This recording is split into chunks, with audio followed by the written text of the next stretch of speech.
कर्म करो, फल की चिंता मत करो भगवद गीता का सबसे बुद्धिमान संदेश है। आज हम केवल पैसे, बेहतर घर, कार और सुरक्षित भविष्य के लिए काम कर रहे हैं। हम इतने लक्ष्य चालित हैं कि हम सब कुछ परिणाम के बारे में सोचकर ही करते हैं।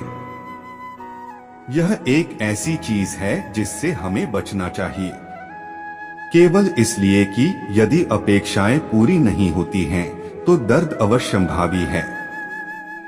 इसलिए काम करते रहें और बदले में कुछ भी उम्मीद न करें। जो व्यक्ति मैं और मेरा इत्यादि की भावना से मुक्त हो जाता है, उसे जीवन में शांति की प्राप्ति होती है। आत्मज्ञान की तलवार से काटकर अपने हृदय के अज्ञान के संदेह अलग कर दो। अनुशासित रहो, उठो और कार्य करो।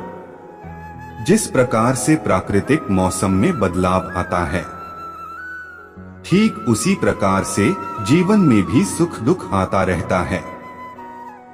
वह कभी स्थायी नहीं रहते हैं। इस जीवन में ना कुछ खोता है, ना व्यर्थ होता है। जो लोग परमात्मा को पाना चाहते हैं, वह ब्रह्मचर्य का पालन करते हैं। भगवान श्री कृष्ण कहते हैं कि मैं इस संसार की सुगंध हूँ, अग्नि की ऊष्मा हूँ और समस्त जीवित प्राणियों का आत्म संयम हूँ। बुद्धिमान व्यक्ति कभी भी कामुक सुख में आनंद लेते हैं। वह सदैव मोक्ष की प्राप्ति में लगे रहते हैं। वह जो सभी इच्छाएं त्याग देता है, उसे शांति की प्राप्त होती है। संपूर्ण संसार में जब अधर्म और पाप बढ़ता है, तो मैं धर्म की पुनः स्थापना के लिए धरती पर अवतार लेता हूँ। जैसे अंधेरे में प्रकाश की ज्योति जगमगाती है, ठीक उसी प्रकार से सत्य की चमक भी कभी फीकी नहीं पड़ती। इसलिए व्यक्ति को सदैव सत्य बोलना चाहिए। मैं सभी प्राणियों के हृदय में विद्यमान हूँ। जो व्यक्ति मृत्यु के दौरान मेरा नाम लेता है, वह सदैव मेरे ही धाम को प्राप्त होता है। इसमें कोई शक नहीं है।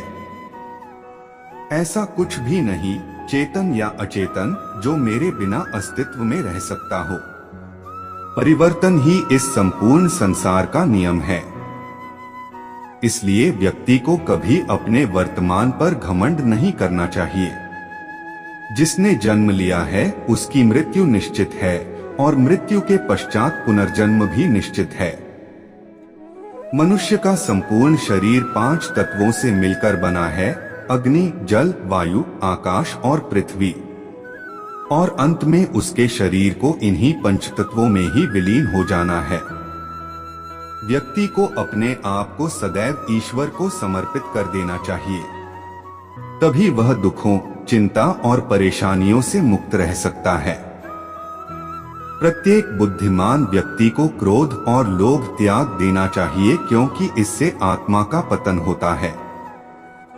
तुम बिना किसी कारण के चिंता करते हो और बेवजह ही घबराते हो। तुम तो आत्मा हो, जिसे ना तो कोई मार सकता है और ना ही जला सकता है। यही जीवन की सच्चाई है, जिसे प्रत्येक व्यक्ति को जानना चाहिए। न तो यह शरीर तुम्हारा है और न ही तुम इस शरीर के मालिक हो। यह शरीर 5 तत्वों से बना है: आग, जल, वायु, पृथ्वी और आकाश। एक दिन यह शरीर इन्हीं 5 तत्वों में विलीन हो जाएगा। जिस प्रकार एक मोमबत्ती बिना आग के नहीं जल सकती, उसी प्रकार व्यक्ति आध्यात्मिक जीवन के बिना अधूरा है। ईश्वर महान है क्योंकि उन्होंने मनुष्य की रचना की। कर्म तेरे अच्छे हैं तो किस्मत तेरी दासी है। नियत तेरी अच्छी है तो घर में मथुरा काशी है। जो लोग बोधपूर्वक जीते हैं, उन्हें मौत का कोई डर नहीं होता। भगवान के दरबार में सभी कर्मों का लेखा जोखा रहता है। भगवान हमसे जो भी लेते हैं, उसे हमेशा दोगुना वापस करते हैं। सप्ताह में 7 वार होते हैं। और 8वां वार है आपका परिवार। जब तक 8वां वार ठीक नहीं होगा, आपके 7 वार बेकार हैं। कर्म तेरे अच्छे हैं तो किस्मत तेरी दासी है। नियत तेरी अच्छी है तो घर में मथुरा और काशी है। आपका कर्तव्य ही धर्म है, प्रेम ही ईश्वर है, सेवा ही पूजा है और सत्य ही भक्ति है। आपको जो भी पल मिले हैं उनके लिए भगवान का शुक्रिया अदा करो। अगर उपवास से भगवान खुश होते तो कई दिनों से भूखा वो भिखारी सबसे खुशनसीब इंसान होता। कषाय दबाने से चले जाएं, ऐसे नहीं है, वे ज्ञान से जाते हैं। मैंने सब कुछ देखने के लिए अपनी आंखें बंद कर ली। कर्म अच्छे करोगे तो किस्मत भी दासी है। नीयत अच्छी होगी तो घर पर ही मथुरा काशी है। इंसान अपनी खुद की नजरों में सही होना चाहिए। दुनिया की छोड़िए, दुनिया तो भगवान से भी दुहखी है। ईश्वर तो कण कण में है, फिर भी इंसान इन्हें मंदिरों, मस्जिदों, चर्च और गुरुद्वारों में ढूंढता है। प्रकृति हमारी खूबसूरती, बौद्धिक, संज्ञानात्मक और यहां तक कि आध्यात्मिक संतुष्टि की कुंजी रखती है। जब कोई आपका हाथ और साथ दोनों छोड़ जाता है तो भगवान आपकी उंगली पकड़ने के लिए किसी न किसी को जरूर भेजता है। बुरा वक्त कभी भी बताकर नहीं आता, मगर सिखा समझाकर बहुत कुछ जाता है। सत्संग एक महान महिमा है। वह दुखों को हरता है, पापों को काटता है और जीवन को सुधारता है। हमेशा भगवान की रजा में राजी रहो। जो खोया वो आपकी किस्मत और जो मिला वो ऊपर वाले की रहमत। जीवन में कुछ पाना है तो झुकना सीखिए।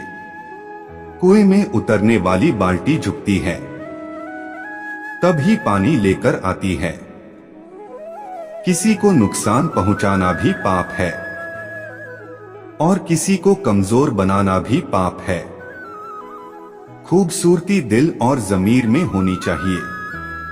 लोग बेवजह उसे शक्ल और कपड़ों में टटोलते हैं। चिंता मत करो, क्योंकि जिसने तुम्हें इस दुनिया में भेजा है उसे आपकी ज्यादा चिंता है।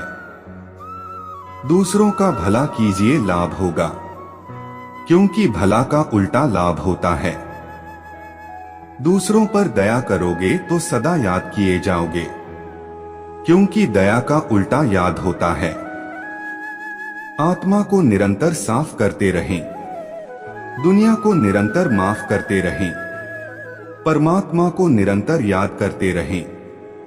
परिपक्वता गरिमा की सीमा के भीतर अपनी भावनाओं को सोचने, बोलने और कार्य करने की क्षमता है। आपकी परिपक्वता का माप यह है कि आप अपनी कुंठाओं के बीच कितने आध्यात्मिक हो जाते हैं। दुनिया आपको तब तक नहीं हरा सकती जब तक आप खुद से ना हार जाओ। जिस पर रहती है कृपा भगवान की, उसे चिंता नहीं रहती है किसी बात की। जिसके ऊपर भगवान का हाथ है, उसे कोई दुहक कैसे हो सकता है।